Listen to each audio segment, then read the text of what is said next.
본 방송에서 제공하는 투자 정보는 투자 판단에 대한 조언입니다. 방송에서 제공하는 주식의 가치, 가격 상승 및 하락에 대해서는 방송사에서 보장하지 않습니다. 실시간 정보 브리핑입니다. 하이브와 YG 엔터테인먼트, SM, JYP 엔터가 3에서 7%대 상승 중입니다. 해외 팬덤이 확대하면서 오는 2분기부터 실적이 개선될 것이라는 증권가 전망에 엔터 4사가 동시에 오름세를 나타내고 있습니다. 다음 소식입니다. 우리나라 쇼핑 플랫폼 업체들이 중국 이커머스의 공습에 설 곳을 잃고 있습니다.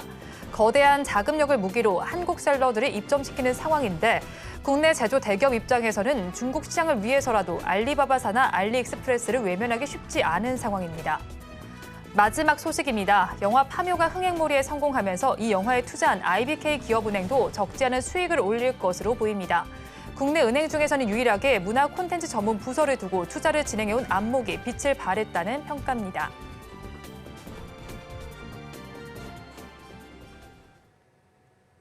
시청자 여러분 안녕하세요. 오늘을 돌아보고 내일을 준비하는 오늘장 내일장 2부 진행의 백선혜입니다. 장 마감까지 확실한 승부 전략과 내일장 주목할 섹터까지 제시해드리고 있습니다. 오늘도 저희 방송과 함께 하시면서 성공적인 투자 전략 가득 담아 가시기 바랍니다. 저희 방송은 유튜브를 통해서도 보실 수 있습니다.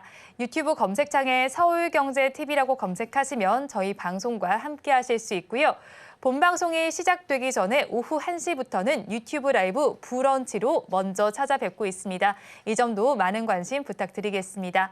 그러면 오늘장 내일장 2부 본격적으로 출발합니다.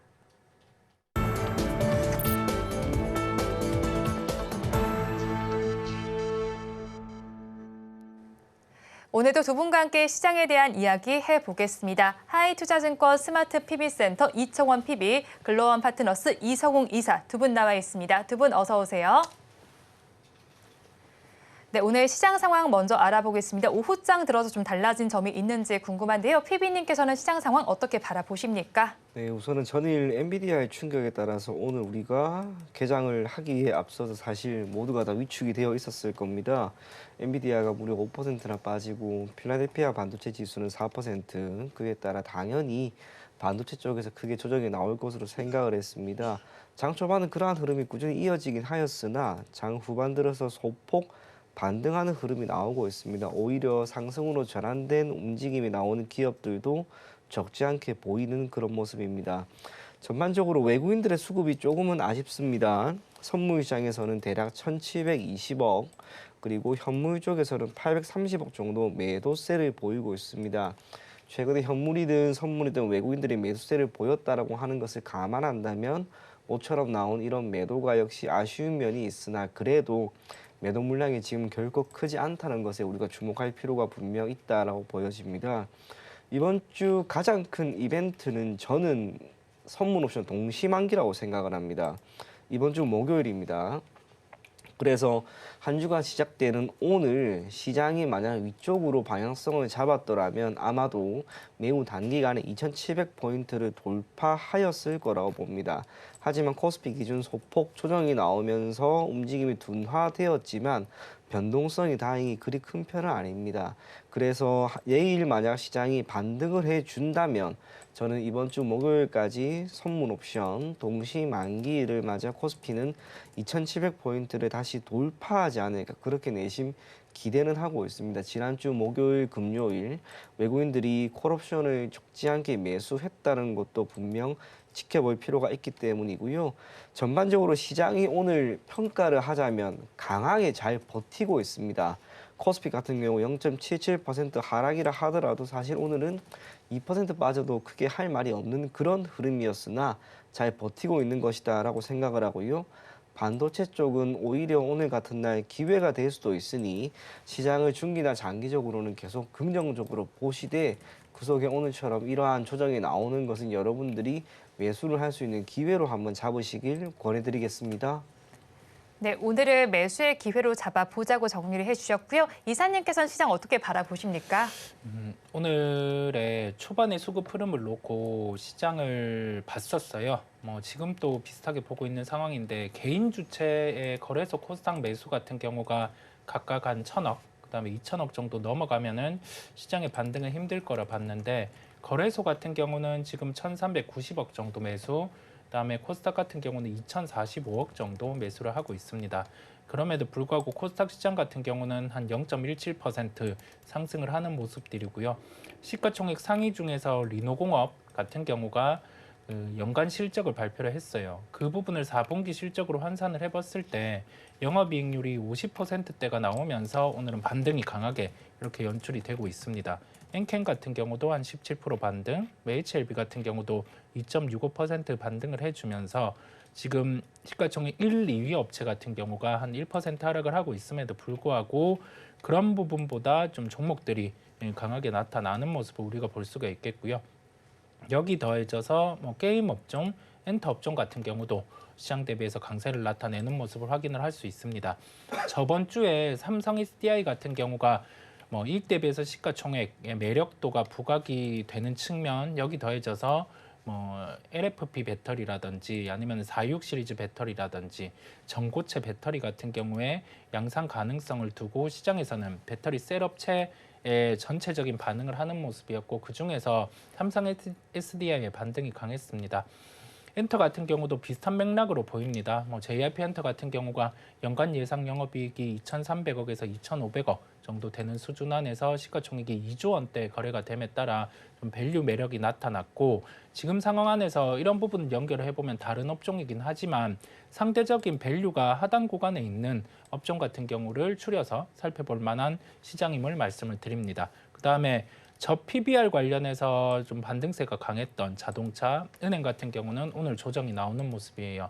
외국인 같은 경우가 거래소 시장을 적극적으로 팔고 있지는 않지만은 여기에 대해서 매수 강도가 둔화되는 구간이기 때문에 지금 전체적인 시장 거래소 같은 경우보다는 코스닥이 강세, 거래소 중에서는 원래 강했어야 되는 종목들, 강하게 이렇게 나타났던 종목들이 오늘 약세를 나타내고 있음까지 함께 말씀을 드려봅니다.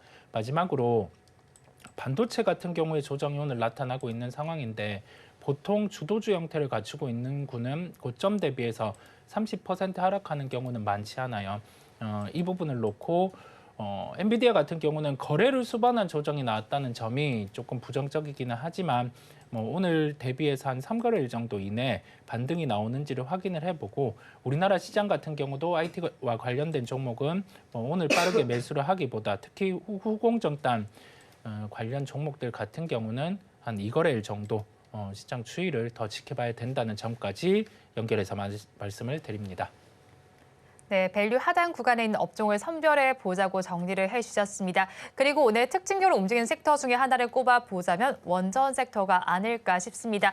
AI 기술이 계속해서 발전하게 되면서 이 AI에는 전력이 많이 들어가게 됩니다. 그래서 이제 AI 업계에서 원자력 규제 완화를 요구하는 움직임이 좀 포착이 되고 있어요. 관련해서 오늘 원전 섹터 전반이 좀 훈풍이 불고 있는 것 같은데 어떻게 바라보십니까? 이러한 흐름이 계속해서 이어질 수 있는 그런 시점이 저는 분명히 되었다고 봅니다. 우선은 원론적인 이야기를 하자면 경제가 성장을 합니다. 경제가 성장을 하기 위해서는 지금 시점에서는 세계적으로 반도체라고 하는 해당 산업이 주가 되어야 합니다. 그런데 이 반도체가 지금 AI라고 하는 새로운 산업군이 태동을 하면서 이에 필요한 전력 공급에 대한 부분이 조금씩 난제로 작용을 하고 있습니다.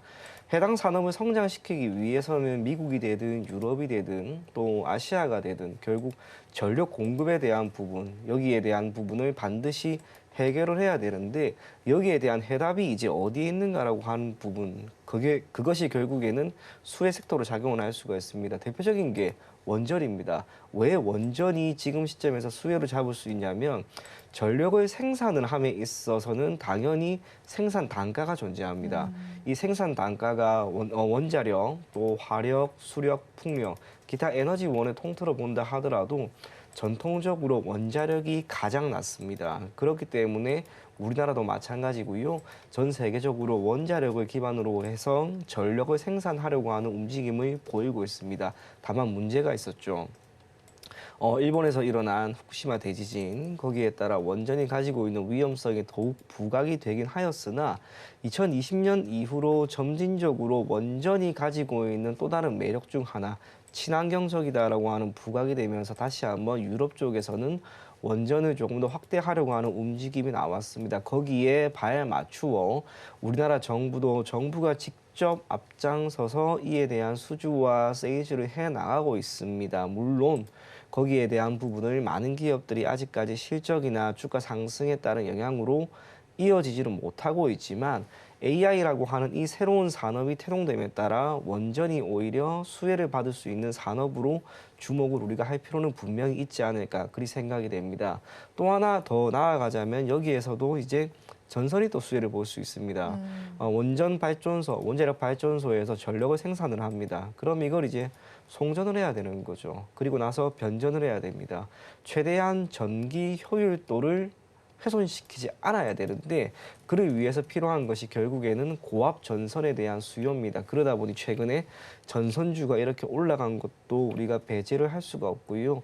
마지막으로 하나 더 보자면 힘들게 생산한 원전입니다. 가급적이면 힘들게 생산한 전력입니다. 이 전력을 조금이라도 훼손시키지 않는 게 중요하겠죠. 그래서 계속해서 이야기가 나왔던 게 초전도체가 아니었나 저는 그리 생각을 합니다. 그래서 원전이라고 하는 이 산업은 AI의 태동과 경제가 성장을 하면 지금 시점에서는 가장 낮은 단가로 각국 정부가 전력을 생산할 수 있는 한 가지 에너지원이기 때문에 핵심 산업으로 조금 더 부각될 수 있는 매력은 있다라고 보여집니다. 오늘은 이러한 이슈에 따라서 주가가 오는 것이긴 하나 이후로 계속 이와 관련된 이야기는 나올 수 있습니다. 그게 의미하는 것은 실적이 조금 위축된다 하더라도 기회로 삼을 수 있을 만한 모멘텀은 있다는 것이기 때문에 원전 관련된 기업들, 특히 우리나라에서만큼은 조금 더 여러분들이 눈여겨볼 것을 권해드리겠습니다.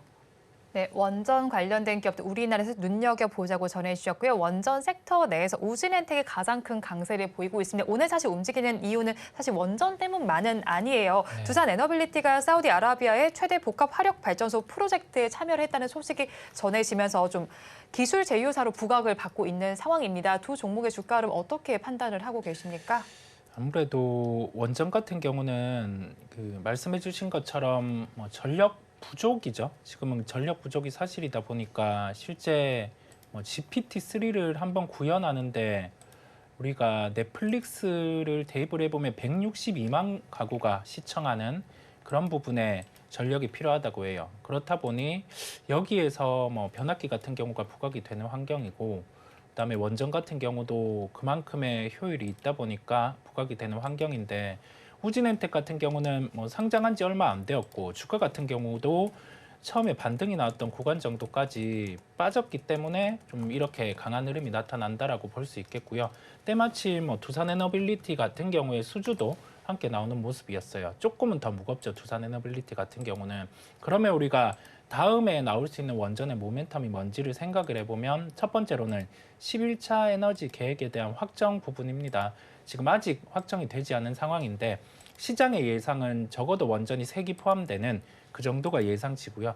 여기에 더해져서 소형 모듈 원전까지 포함된다라고 하면은 우리가 원전에 대한 수주상으로 놓고 보면 주기기 파트 같은 경우가 두산에너빌리티가 보통 수주를 받고 그다음에 BHI 같은 경우가 보조기기 파트를 전담을 하게 됩니다. 그다음에 설계라든지 기타 주기기 연관은 이제 한정 기술 같은 경우가 담당을 하게 되고요. 그렇다 보니 주요하게 수주를 받을 수 있는 기업들 중에서 좀 가벼운 쪽은 BHI라는 말씀을 드리고요. 여기 연결해서 개별지 요소를 갖추고 있는 쪽은 에너토크라는 기업이 있고 그다음에 여기 더해져서 한신기계라는 기업이 있습니다. 우리가 좀 베타를 키우고 싶으면 즉 수주가 나오거나 했을 때 변동성을 위로 키우면서 수익을 거두려고 하면은 좀 작은 종목들을 볼 필요가 있겠고요. 이런 종목들은 주가가 떠 있는 상황이 아니다 보니까 충분히 좀 접근이 가능하다는 말씀까지 함께 드립니다. 여기 더해져서 체코 원전에 대한 수주 부분이 이제 4월에서 5월에는 부각이 될 수 있어요.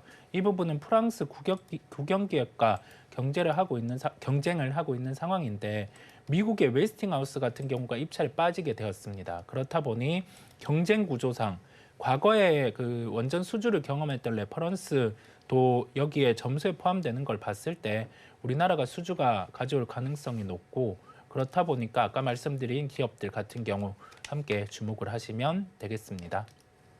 네, 전력 수급 계획과 관련된 세부 안도 확인을 해보시면 좋겠습니다. 그리고 오늘 장에선 조선주도 잘 가는 모습이 포착이 되고 있습니다.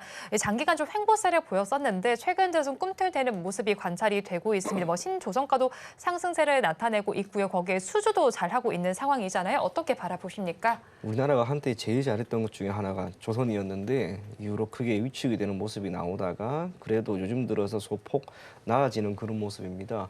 조선주의 움직임이 개선된다라고 하는 것은 결국에는 선박에 대한 수주가 늘어나는 것을 의미하고요. 전체적으로 선박에 대한 수요가 늘어나는 것을 의미합니다. 이게 가지고 있는 의미는 다른 게 아닌 것 같습니다. 바다에 배가 더 많이 돌아다니겠다라고 하는 것이고 바다에 배가 더 많이 돌아다닌다는 것은 결국에는 세계 유통 물량 또는 세계의 유통 경제가 조금씩 나아지는 것을 의미합니다. 경제가 조금씩 회복이나 호황 기조에 접어드는 것이라고 생각하시면 좋을 것 같습니다. 개인적으로 현재 경제 상황이라고 하는 것이 미국 같은 경우에도 GDP는 그래도 2% 정도 수준까지 유지를 해 나가고 있고요. 예전처럼 폭발적인 경제 성장은 나오고 있지는 않지만 계속해서 이야기되는 것은 역시 반도체, 이 반도체에 대한 공급과 수요가 조금씩 늘어나는 상황이기 때문에 컨테이너를 기반으로 하고 있고 이러한 선을 만들어내는 그리고 수주를 하고 있는 우리나라의 몇몇 조선 기업들이 크게 수혜를 받고 있는 게 아닌가 그리 생각을 합니다. 조선주 같은 경우에는 아직까지 실적이 대단히 좋게 나오는 그런 모습은 아닙니다. 그래서 주가 또한 크게 움직임이 없었는데요. 지금 시점에서 조금씩 움직임이 나오는 것은 여러분들이 한번 눈여겨볼 필요가 분명히 있습니다. 물론 변동성이 그리 큰 기업들은 아니기 때문에 보유에 따른 주가의 상승 그리고 투자 수익률은 대단히 크지 않을 수도 있지만 상당 부분 경제라고 하는 것이 한순간에 바로 악화되는 것은 아니다라고 하는 것을 감안하면 지금 보이는 이러한 수주라고 하는 부분은 결국 각 기업의 실적에 긍정적인 영향을 미칠 수 있는 변수로 작용할 거다라고 생각을 합니다. 그런 면에서 삼성중공업, 또 HD 현대중공업, 하나오션 지금 수주와 관련된 이야기가 나오고 있는 이런 기업들은 여러분들이 중기나 장기적인 관점에서 한번 긍정적으로 볼 것을 권해드리겠습니다. 네, 조선주와 관련해서 중기와 장기적인 관점으로 바라보자고 정리를 해주셨습니다. 지금 시간 3시 7분을 가리키고 있습니다. 종가 베팅할 섹터 알아보겠습니다. 이사님 어떤 섹터에서 가지고 오셨습니까? 저는 IT 쪽을 갖고 왔어요. IT 쪽을 가지고 왔는데 기존이랑은 조금 다른 요소를 대입을 했습니다. 이제 이벤트 부분이 발생을 하면 이게 실적과 연결되는 쪽에 대해서 빠른 파악이 필요한데 주말간에 한 가지 소식이 있었어요. 임시 센서 1위 업체인 소니 같은 경우가 우리나라의 후공정과 관련된 그 업체 같은 경우를 택한다라는 점을 내비쳤고 이제 공장을 지을 것으로 보입니다. 거기에서 두 가지 요구를 했어요. 클린룸 부분과 후공정단에서 어느 정도의 공정을 요구를 했는데 우선은 그 클린룸 테스트 같은 경우는 클래스 10 수준, 거의 최상 수준의 테스트를 요구를 했고요. 그다음에 후공정 요구를 리콘이라고 해서 우리가 패키지상으로 봤을 때 이 부분도 거의 최상급의 패키징을 요구를 했습니다. 그 부분을 놓고 봤을 때 우리나라가 그 클린룸 테스트 부분은 클래스 10 이 부분을 부합을 하고 있는 상황이고요. 그다음에 후공정 패키징 업체 같은 경우도 리콘 이 부분은 부합을 하고 있는 상황입니다. 그렇다 보니까 관련주들이 오전부터 반응을 하기는 했어요. 두산 테스나라든지 LB세미콘, ALT라는 기업이 있는데 세 종목 다 특히 두 종목 두산 테스나, LB세미콘 같은 경우는 두산 테스나는 또 다른 변수 요인이 있기는 하지만 여기에서 주가가 나올 수 있는 이익만큼 시가총액이 많이 하락을 했죠. LB세미콘은 특히 더 그런 상황이고요. 그렇다 보니까 우리가 관련주들 같은 경우는 이게 끝이 아니라 시세의 연속성이 있음의 시각을 열어두고 최종적으로 소니가 어느 업체를 택할지는 모르겠어요. 두산 테스나의 가능성이 높기는 한데 지금 세 종목 다 주가 수준은 부담 없기 때문에 우리가 바스켓 형태로 함께 종목들을 봐도 된다라는 말씀까지 함께 드립니다. 네, 세 종목 바스켓 형태로 봐도 된다고 전해주셨는데 그 안에서 어떤 종목을 종가 베팅 해볼까요? 저는 두산 테스나를 말씀을 드리려고 합니다. 아까 말씀드린 하나의 변수 요인 같은 경우는 시장 일각에서 다뤄졌던 게 SF 반도체 인수 추진 부분이었고요. 이 부분에 대해서는 조금 부정적인 요소로 시장에서는 다뤘습니다. 이게 후공정에 대한 부분의 강화는 좋은데 여기에서 현금이 어떤 식으로 빠져나갈지 여부에 대해서 좀 물음표가 있었는데 그 부분은 진행이 되지 않는 상황으로 파악이 되고요. 그렇다 보니까 여기에서는 이 주가 수준에서는 모멘텀이 더해질 수 있는 쪽에 무게를 뒀습니다. 우리가 차량용 부분의 매출을 작년부터 좀 키워오는 상황이었고 여기 더해져서 온디바이스 AI 중심 같은 경우는 스마트폰의 판매가 늘면서 해당된 고객사 같은 경우도 충분히 확대가 가능할 것으로 보입니다. 중점적인 사업은 비메모리와 관련된 패키지와 파생되는 사업이라고 하면 이해가 좀 되실 것으로 보이고요. 올해 예상되는 연간 영업이익이 한 760억 원 정도가 됩니다. 그런데 현재 시가총액이 8천억 원대이기 때문에 우리가 배터리 셀 업체를 봤었던 컨셉, 그다음에 엔터 업종을 봤었던 컨셉을 가지고 오면 비메모리 업체 중에서도 패키징에 파생되는 업체 같은 경우는 실적 부담도 없다라는 관점에서 좀 두산 테스나를 오늘 말씀드리게 되었습니다. 네, 그렇다면 두산 테스나 가격 전략 어떻게 잡아갈까요? 가격으로는 좀 공격적으로 잡지는 않았어요. 우리가 이런 저점 구간 안에서 반등이 나왔을 때는 저항을 받을 수 있는 기술적 수준을 1차로 대입을 했고요. 그랬을 때 목표가는 5만 원이 도출이 되고 손절가 같은 경우는 현재 추세 가격의 하단인 4만 3천 원을 대입을 했습니다. 그러면서 아까 말씀드린 760원의 영업이익대를 대입을 해보고 시가총액의 밴드 중단대를 대입을 해보면 그래도 1조 원까지도 목표가 가능하다는 점을 추가로 열도록 하겠습니다. 종가 베팅할 종목으로 두산 테스나를 가지고 오셨습니다. 목표 주가는 5만 원, 손절 라인 4만 3천 원 제시를 해주셨습니다. 그렇다면 PB님께서는 어떤 섹터에서 가지고 오셨을까요? 네, 조금 전에 이야기했던 원전인데요. 우리가 원전에 대한 필요성과 이에 대한 그 수요는 결국에는 늘어날 수밖에 없는 그런 상황입니다. 그럼 여기에서 조금 더 원전에 대한 부분을 이야기를 하자면 원전 산업이라고 하는 것은 크게 6가지 단계에 의해서 구분이 됩니다. 첫째로는 당연히 수주이고요. 두 번째가 설계, 세 번째가 주기기의 제작이고 네 번째가 시공, 다섯 번째가 원재료 그리고 그 전력 공급입니다. 마지막이 유지 보수라고 할 수가 있는데요. 우리나라에 있는 많은 기업들은 거의 대다수가 주기기 제작과 관련된 기업입니다. 장점이 있다면 현 정부가 있는 이러한 상황에서는 역시 지속적으로 공급을 할 수 있는 여건이 되었다라고 하는 것이나 단점이라고 하는 것은 수주가 실적으로 이어지는데 시간이 상당 부분 오래 걸립니다. 뿐만 아니라 해외에서 수주가 이루어진다 하더라도 그것이 단기간에 큰 주가 상승을 견인하는 부분이 지금은 그리 큰 편은 아닌 것 같습니다. 반면 설계라고 하는 이 부분은 사실상 우리나라에 있는 하나의 기업이 거의 독점을 하고 있습니다. 그래서 이렇게 독점적인 산업을 영위하고 있는 기업은 여러분들이 눈여겨볼 필요가 있지 않을까 그렇게 생각을 하고요. 앞서 이야기한 것처럼 원자력이라고 하는 것은 생산 단가가 낮습니다. 그게 원자력이 비록 상당히 위험한 산업이라 하더라도 우리가 지금 버릴 수 없는 것인과 동시에 아직까지는 원자력을 대체할 수 있을 수준의 산업이 형성되어 있지는 않다는 것. 그래서 향후 10년이 아니라 20년, 30년 동안은 이 원자력에 대한 공급과 여기에 대한 발전소, 우리나라 입장에서도 더욱 많이 필요할 수도 있습니다. 그것을 결코 배제할 수가 없습니다. 그렇다면 이와 관련된 설계를 담당하는 기업들을 우리가 더 눈여겨볼 필요가 있지 않을까 그렇게 생각을 하고요. 2000년대 이후로 우리나라의 1인당 전력 소비 단 한 해도 줄어든 적이 없습니다. 원자력 발전이라고 하는 것과 원전 산업이라고 하는 것은 국내뿐만 아니라 해외에서도 더욱 많이 필요성이 대두될 것으로 보이기 때문에 여러분들이 관련된 산업은 중기나 장기적으로 계속 볼 것을 권해드리겠습니다. 네, 그렇다면 어떤 종목을 저희 바라볼까요? 네, 한전기술입니다. 설계 부분을 사실상 우리나라에서 독점적으로 담당하고 있는 그런 기업입니다. 우리나라에 있는 기업이 또는 우리나라가 해외의 원자력 발전소를 수주를 받아서 거기에 건립을 한다고 가정을 하겠습니다.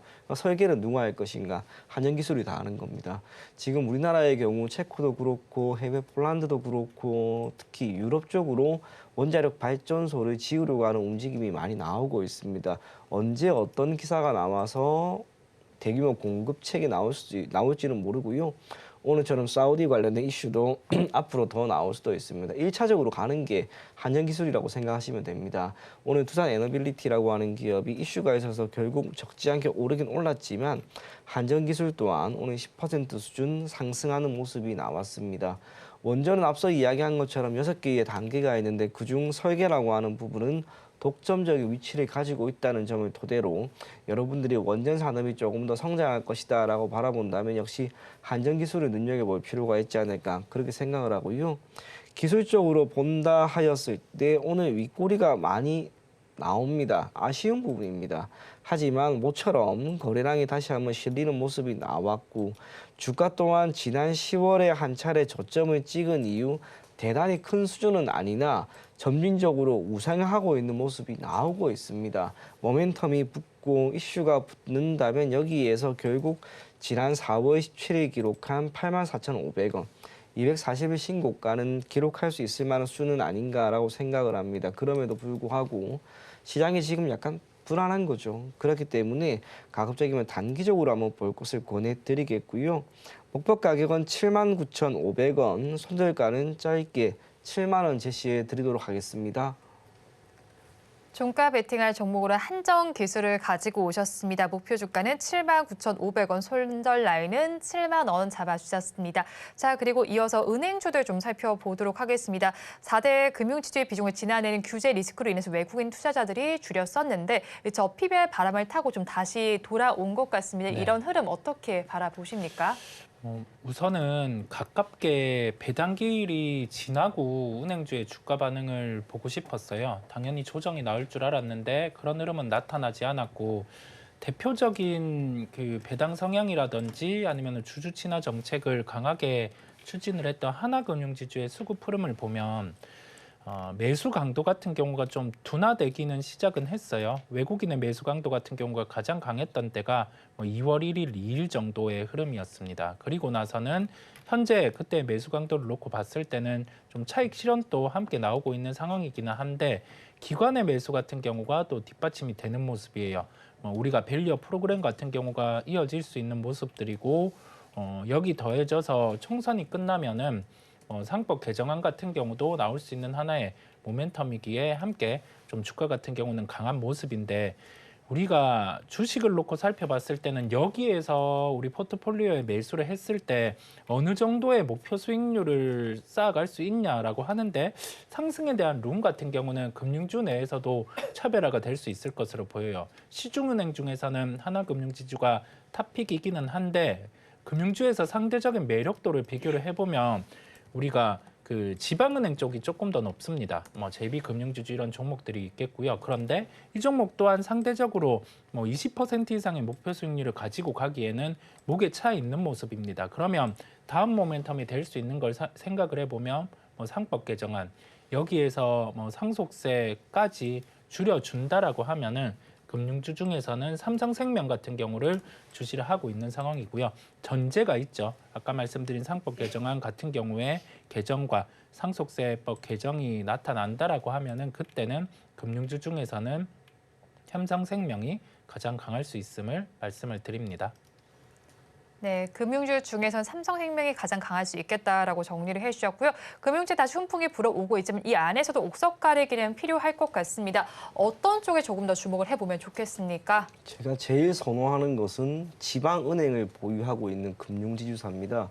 이렇게 금융지주사를 가지고 몇 가지 분류를 해보자면 기본적으로 은행이 있을 것이고 증권이 있을 것이고 보험이 있을 것이고 그 안에서도 은행 같은 경우에는 IB인지 그리고 CB인지에 따라 다르겠지만 1차적으로 은행을 상당히 좋게 보고 있습니다. 이유가 은행주들 주가 흐름이라고 하는 게 변동성 자체가 그리 큰 편이 아님에도 불구하고 최근에 저PB와 관련된 기업들의 훈풍이 불면서 주가도 적지 않게 상승하는 모습이 나왔고요. 주가의 조정이라고 하는 것도 큰 편이 아니었습니다. 투자를 함에 있어서 일정 부분 안정성이 상대적으로 큰 기업이 아닌가 그리 생각을 합니다.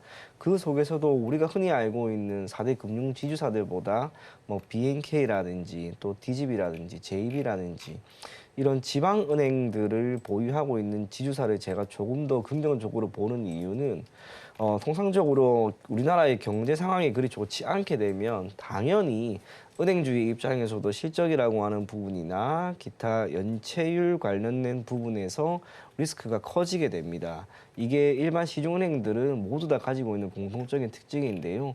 지방은행 같은 경우에는 시중은행과 다르게 영업을 주로 하게 되는 지역이 어느 정도 국한되어 있습니다. 그러다 보니 해당 지역의 경제가 또 나쁘지 않게 되면은 실적이라고 하는 부분은 크게 흔들리지 않습니다. 그렇게 우리가 알고 있는 BNK, DGB, JB 매년 꾸준히 순자산이 계속해서 늘어나는 모습이 나왔고요. 사실상 최근에 몇몇 은행들은 지방은행이 아니라 이제 시중은행으로 이렇게 진입하려고 하는 그런 모습도 보이고 있습니다.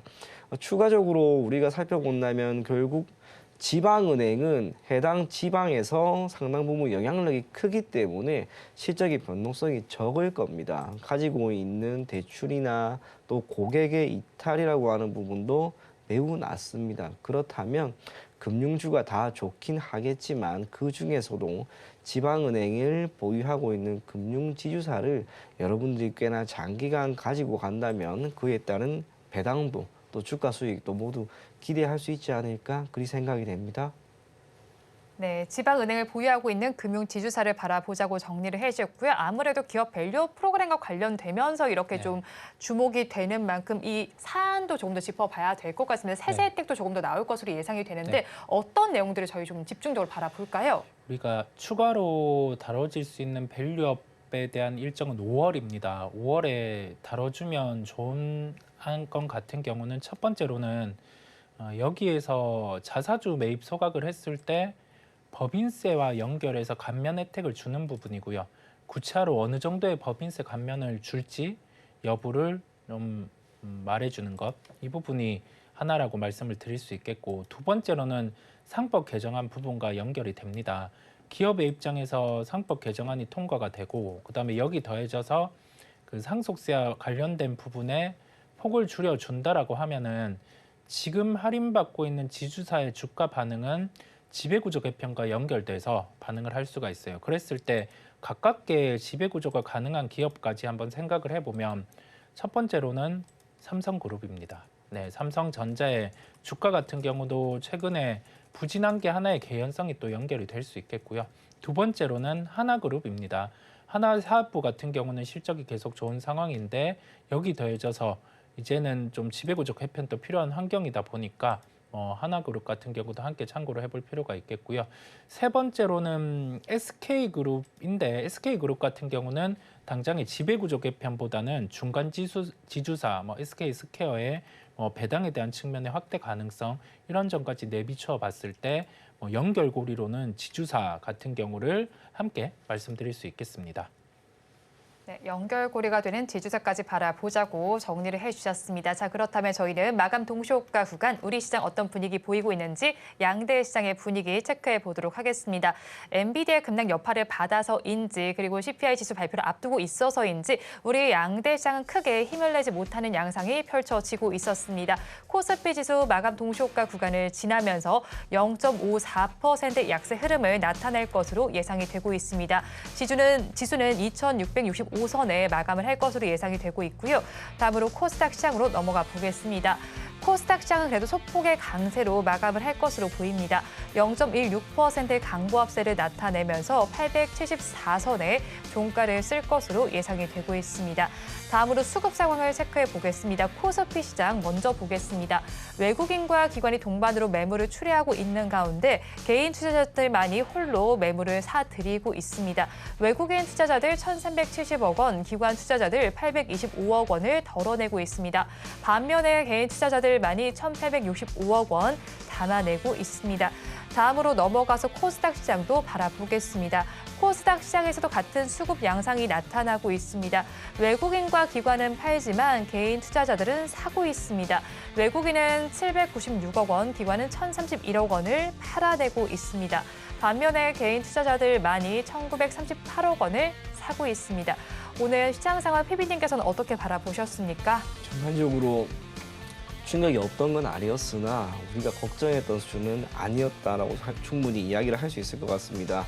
코스피 기준으로 아직은 시간이 좀 남아 있으니까 마무리가 어떻게 될지는 모르겠는데 0.7 코스피 지수 기준으로는 2660포인트 정도에서 마무리가 될 것으로 보여집니다. 코스닥은 오히려 빨간불이 들어옵니다. 이게 우리나라 시장이라고 하는 게 코스피와 코스닥 두 시장은 전통적으로 높은 상관계수를 보였고 지수의 움직임도 일정 부분 비슷한 양상을 보였는데 최근 한 1, 2년 정도는 이 양상이 상당히 많이 다른 것 같습니다. 코스닥이 더 갈 때는 더 치고 가고요. 코스피가 지금은 오히려 가고 있는 그런 모습입니다. 다만 한 가지 확실한 것은 코스피는 코스닥을 견인합니다. 코스닥이 코스피를 견인하지 못한다 하더라도 코스피에 있는 시가총액 상위 종목과 우리나라에 있는 높은 산업군들이 속한 기업들의 주가가 올라가면 코스닥은 결국엔 따라가는 움직임이 나올 것으로 기대가 되기에 코스닥은 여러분들이 잠시 배제하고 코스피에 조금 눈을 맞췄으면 좋겠고요. 수급적으로 선물 시장에서는 대략 외국인들이 1,670억, 현물 쪽에서는 1,400억 정도입니다. 옵션 쪽에서는 품만 소폭 들어왔을 뿐 크게 의미 있는 수급은 아닙니다.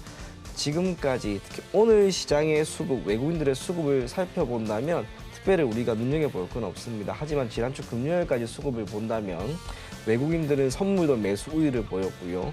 현물도 매수 우위를 보였고요. 콜옵션 쪽에서는 매수, 풋옵션 쪽에서는 매도입니다. 모두 다 방향을 지금 위로 두고 있습니다. 물론 엔비디아의 하락에 따른 충격으로 인해 주가가 밀리긴 하였지만 그걸 오늘 잘 상쇄했다고 봅니다. 오늘 미증시가 어떻게 보일지는 모르겠으나 혹여나 적지 않은 수준으로 반등을 한다면 이번 주 선물 옵션 동시 만기를 앞둔 이제 화요일, 수요일, 목요일입니다. 3거래 동안 우리나라의 코스피 지수는 2,700포인트를 돌파할 가능성은 더 커질 거라 봅니다. 결국에는 돌파할 수 있는 2,700입니다. 그 전에 조금 머뭇거리고 있는 그런 장이다라고만 생각을 하시고요. 실적이 나오고 주가 움직임이 그리 나쁘지 않았던 기업들을 보유하고 있는 투자자라면 지금은 잠시 견뎌내시면 됩니다. 이겨낼 수 있을 것이고 시장이 아마 도와줄 것이니 시장에 대해서는 너무 걱정하지 마시고 계속 긍정적으로 볼 것을 권해드리겠습니다. 네, 시장에 대해서는 긍정적으로 바라보자고 말씀을 전해주셨고 우리 시장 충격을 받긴 했지만 그 충격파가 크지는 않았다라고 정리를 해주셨고요. 이사님 의견도 궁금합니다. 어떻게 보셨습니까? 저번 주, 이번 주 딱 특징은 아까 말씀드린 부분이 핵심으로 생각이 듭니다. 삼성 SDI의 반응, 엔터 업종의 반응 이런 쪽으로 말씀을 드릴 수 있겠고요. 오늘 시장 안에서는 시장이 무너지는 부분이었다고 하면은 성장주 같은 경우가 같이 빠졌을 텐데 게임 업종 같은 경우에 반등도 비트코인 가격과 연결해서 함께 나타나는 모습. 이 코인의 가격도 있지만은 게임에 대한 부분에 모멘텀이 있는 데블 시스터즈 이런 종목도 함께 강한 모습들이었습니다. 시장이 아직 여기에서 무너지는 형태의 반응은 나타나지 않았음을 말씀을 드리고요. 한 번 더 시장을 연결해서 강조를 드리는 부분은 IT와 관련해서 후공정 업체들 미리 좀 움직였던 종목들은 지금은 주가가 하루 이틀은 더 약할 수가 있어요. 그러면 여기에서 어떤 변화가 있었는지 따져보면 HBM과 관련해서 하이브리드 본딩을 적용하는 부분은 우선은 연기가 되었습니다. 규격이 우선 HBM4와 관련된 부분까지 적용이 되었다 보니까 기존의 주가를 땡겨놨던 종목들 같은 경우는 약했고요. 여기에서 반등이 나오면 그래도 본딩 업체, 검사장비 업체 이쪽군으로 반등이 나올 수 있음을 말씀을 드리고 종목 같은 경우는 그래도 한미 반도체가 핵심이 될 수 있음을 종목까지 연결해서 말씀을 드립니다. 네, 한미 반도체까지 흐름이 연결될 수 있다라고 말씀을 해주면서 짚어주셨고요. 자, 우리 양대 시장 오늘 혼조 양상을 보이면서 마감할 것으로 예상이 되고 있습니다. 코스피 시장에서는 파란불이 들어오겠지만 코스닥 시장에서는 소폭이 남아 빨간불을 켜줄 것으로 예상이 되고 있습니다. 자, 양대 시장에서 외국인과 기관은 동반으로 매도세를 보여주고 있습니다. 이런 가운데 개인 투자자들 많이 홀로 사고 있는 양상이 양대 시장 모두에서 펼쳐지고 있습니다. 이어서 등락하는 종목수를 좀 살펴본다면요. 양대 시장 모두에서는 하락하는 종목 수가 더 많이 집계가 되고 있습니다. 이런 시장 상황 속에서 시가총액 상위 종목들의 분위기도 이어서 좀 살펴보겠습니다. 코스피 시장에서는 1위부터 10위까지 살펴봤을 때 모두 파랗게 지려는 모습이 관찰이 되고 있습니다. 좀처럼 강세 기조를 보이는 종목을 찾기가 어려운 상황이고요. 그 뒷단에 있는 네이버와 KB금융 정도에서만 빨간불이 들어와 있습니다. 이런 상황 속에서 코스닥 시장 이어서 좀 살펴본다면요. 코스닥 시장에서는 1위부터 10위까지 좀 엇갈리는 모습이 포착이 되고 있습니다. 그중에서 급등세를 보이는 종목은 엔캠과 리노공업입니다. 마감 동시호가 구간 함께 하셨습니다.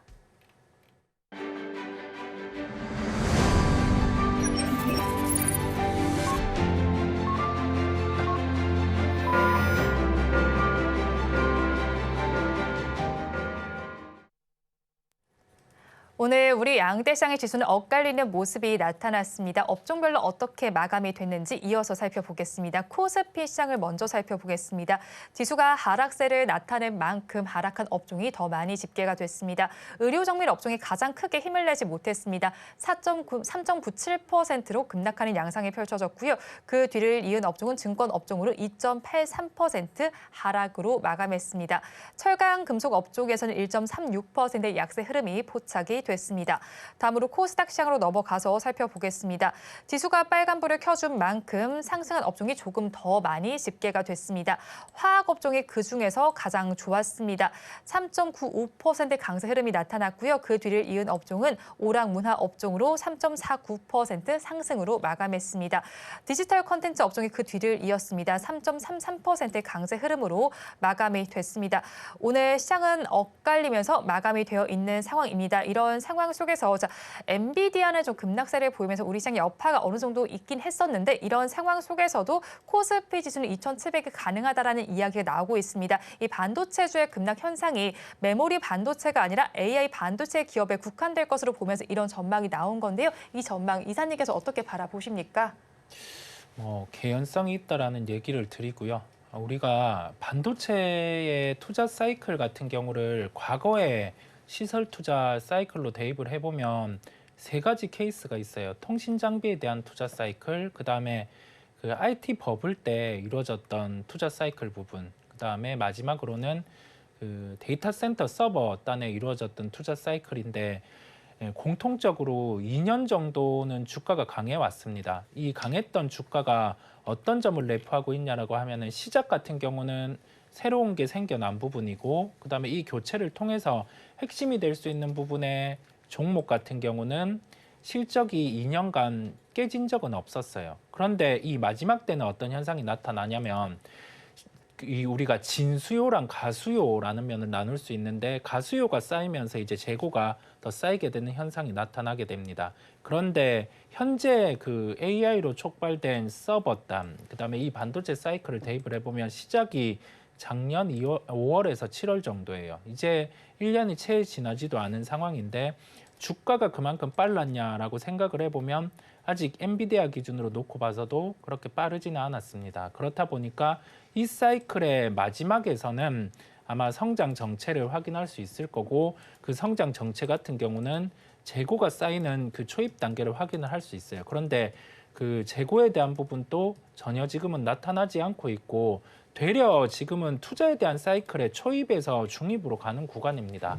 그렇다 보니까 지금의 반도체 조정 같은 경우는 이 사이클 과정상에서 나타날 수 있는 상황임을 말씀을 드리고요. 만약에 이게 고점에 대한 징후가 재고라든지 투자에 대한 부분으로 나타나면 그때는 강하게 제가 IT주를 매도해야 된다라고 꺾어서 말씀을 드리도록 하겠습니다. 네, AI 사업 전반에 대해서 정리를 해주셨고요. 엔비디아의 여파 속에서 AI 쪽도 쉬어가고 있고 반도체도 전반적으로 쉬어가는 양상이 펼쳐지고 있으면 이런 현상 어떻게 바라보십니까? 자연스러운 현상 정도로 그냥 바라보면 되지 않을까라고 생각을 하고요. 사실 우리가 지난주까지 엔비디아의 주가 흐름과 필라델피아 반도체 지수의 흐름이 너무나 좋았다라고 하는 것을 다 알고 있습니다. 그런데 주가라고 하는 것은 계속해서 뻗어 올라갈 수만은 없습니다. 언제 한번 미끄러질지는 그저 기다리고 지켜볼 뿐입니다. 그게 그저 조금 운이 나쁘게 지난주 금요일에 나왔는데요. 최근에 엔비디아의 주가 상승을 감안한다면 지난주 금요일에 나온 조정 사실 받아들일 수 있는 수준입니다. 그리고 기저에 있던 재고자산에 대한 우려라고 하는 부분이 있긴 했는데 제 기억에 지난해 1월 정도였던 것 같습니다. 그때도 이 삼성전자와 SK하이닉스의 재고자산이 엄청나게 늘어났다라는 이야기가 나오면서 이에 대한 부분을 제대로 희석시키지 못했을 경우 주가는 못 갈 것이다라고 생각을 했는데 보란듯이 주가는 지금 반등을 해 나가는 겁니다. 재고자산도 성격에 따라 모두 다르겠지만 그 재고자산이라고 하는 것이 완제품의 성격을 띠는 것인지 아니면 초기 제품 수준의 단계인 것인지에 따라서 우리가 이를 재고자산, 우리가 통상적인 재고자산으로 조금은 다르게 평가를 할 수 있습니다. 완제품이라면은 판매를 못하면은 말 그대로 다 돈으로 즉 비용 처리가 되겠지만 조립 단계 정도 수준에 있거나 원재료 수준이라면 다시 판매를 해 나가면 됩니다. 아직 AI와 반도체, 특히 AI와 관련된 반도체는 시장에 완제품이 그렇게 많은 상황은 아니기 때문에 그 재고자산이라고 하는 것도 성격을 조금 더 자세히 들여다볼 필요는 있지만 산업이 이제 태동하는 시기라면 우리가 재고자산에 대한 부분은 지금 시점에서 크게 걱정할 필요는 없을 것이다라고 생각을 하고요. 반도체가 전반적으로 조정이 나왔습니다. 오늘 오전에 한편으로 기존의 SK하이닉스의 주가가 너무 좋았고 이와 관련된 반도체 기업들의 주가 흐름이 좋았는데 이제 삼성전자와 관련된 밸류체인을 보이는 기업들의 주가 흐름에 대한 기대감이 조금씩은 올라오고 있습니다. 물론 오늘은 거의 대다수가 좋지 않았습니다. 시장 자체의 영향도 있고요. 엔비디아의 충격이 너무나 컸기 때문에 하지만 이것을 어느 시점에서 얼마나 빨리 회복시키는지를 이제 눈여겨볼 필요가 있는데 철저하게 제 개인적인 생각입니다. 저는 시장이 내일 턴을 할 것 같습니다. 오늘 시장이 이렇게까지 잘 받쳐주고 있는 모습 그리고 아까도 우리가 따로 이야기를 했지만 지금 원달러 환율이 1310원까지 떨어집니다. 시장 안 좋으면은 이 원달러 환율 올라가야 됩니다. 근데 그러지를 못하고 지금 밀리고 있는 거죠. 외국인들이 자금이 시장에 지금 계속해서 유입이 되고 있는 것이고요. 힘을 응축하고 있는 딱 그 시점인 것 같습니다. 내일 아니면 수요일 정도 이번 주 선물 오션 동시 만기까지는 시장도 그리고 반도체 쪽 약간 턴은 할 수 있겠지만 그래도 현재 그리고 당분간 시장의 주도주는 여전히 반도체가 될 것이다. 그렇게 생각을 하고 접근할 것을 권해드리겠습니다.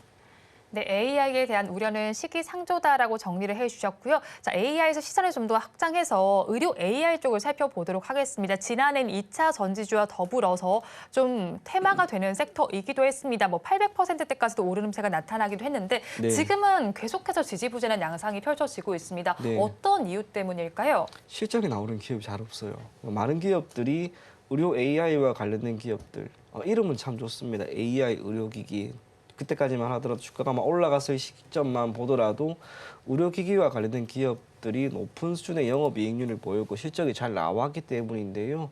광풍이라고 하는 게 이제 끝난 거죠. 이후로는 주가는 조금씩 밀리고 있는 가운데 실적이 뒷받침되지를 못하다 보니 주가가 지금 이렇게 밀리고 있는 거라고 생각을 합니다. 마치 예전에 2019년이었습니다. 5G 관련된 기업들의 주가가 그렇게 올라간 뒤에 실적이 받쳐주지 않다 보니 주가가 밀리는 것과 마찬가지입니다.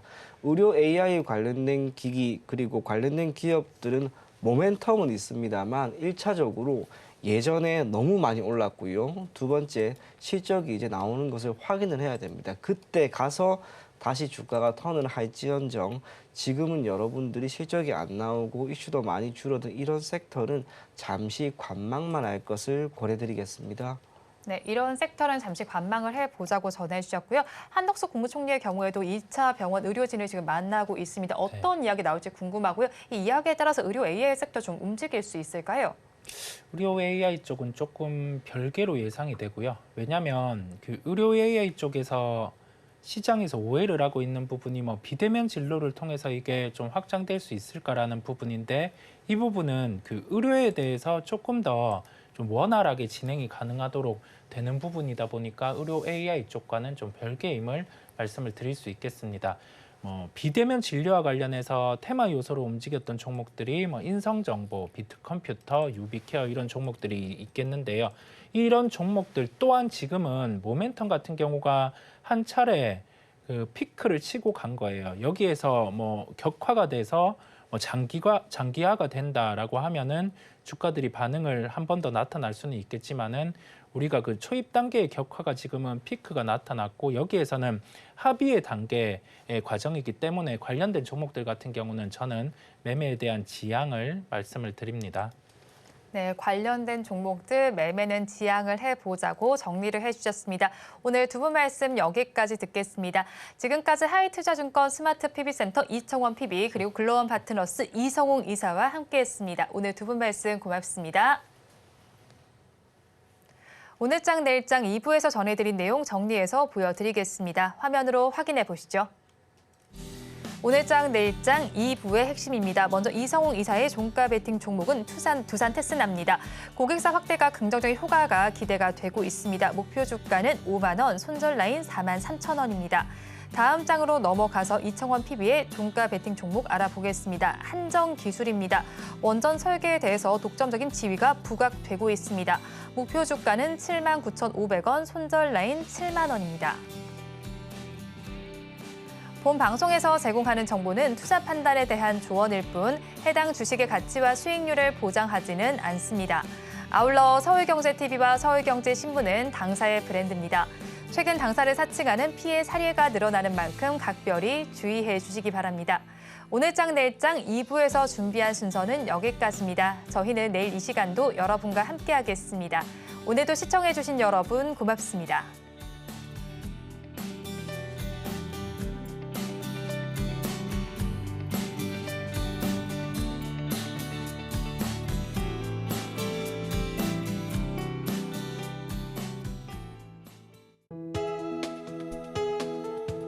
본 방송에서 제공하는 투자 정보는 투자 판단에 대한 조언입니다. 방송에서 제공하는 주식의 가치, 가격 상승 및 하락에 대해서는 방송사에서 보장하지 않습니다.